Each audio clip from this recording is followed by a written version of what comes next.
Ito na yung ginawa natin sa Canva na buwan ng wika headdress. So, ayan, kaya yung dalawa to. Ito yung magiging band niya. So, kailangan natin tong i-cut. Anyway, printed to sa A4 na photo paper, 200 GSM.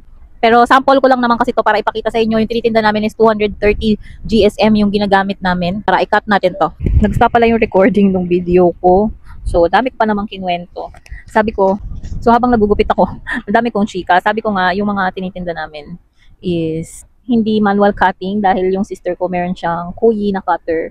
And yung mga ganito nga, hindi naman din talaga ako nagka-cut. Kaya pagpasensya nyo na hindi maganda yung cut ko. Dahil yung kapatid ko talaga ang magaling mag-cut. And yung mga tinitinda namin, more on sa layout lang ako. Siya talaga yung sa printing and cutting and everything. Dahil siya yung merong printing shop.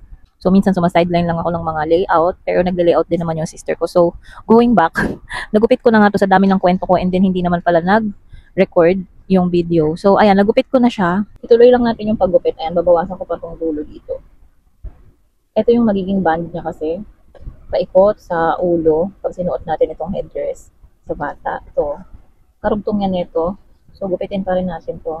Ayan, pagpasensyahan nyo na yung cutting ko. Hindi ako ganun kagaling, pero pwede na yan. It doesn't need to be perfect. Again, kung yung kuyi cutter nga ang magkakat nito, super perfect nito. Kasi kahit yung mga curves dyan makukuha. Binibenta namin sa kuyi cutter yung pinakat. So, after nating i-cut, ganito na yan. Ito na yung ating headdress. So, pagdudugtungin na lang natin yan dito and paikot. Ayan. So, tatansyahin din natin kung gaano kalaki yung ulo ng bata. So, gupitin ko lang tong excess pa na to para matago siya. Dito ako maglalagay ng tape and ganyan. Dudugtong ko to. Paikot. Ito, meron tayong double-sided tape dito. So, maglalagay ako ng double-sided tape dito sa side na to. Yan. And dito sa kabilang side, maglagay din tayo. Pwede din siguro kayo gumamit ng glue or ng iba pang pandikit. Kung stapler, baka kasi na matusok yung bata. So, much better yung ganito. So, pagdugtongin na natin. Hindi ko alam, wala akong mapagsukatan nito. So, dudugtong ko na lang siya. Baka masyado itong malaki pag para sa bata. Pero sample lang naman natin to. So, ayan. Pagdugtong na natin. Dito naman tayo sa kabila. Meron na tayong buwan ng wika headdress. Feeling mo malaki ito para sa bata. I-adjust pa ng konti.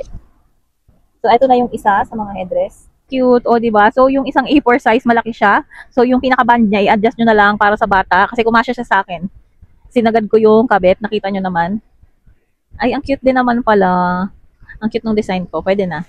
O, diba? So, kung gusto nyo ng tutorial and pre-Canva template, ayan, punta na kayo sa aking YouTube channel, Spellan, and yeah, uploaded na to doon. And nandun din yung link. So, yeah, tingnan nyo na. Punta na lang kayo doon. Kasi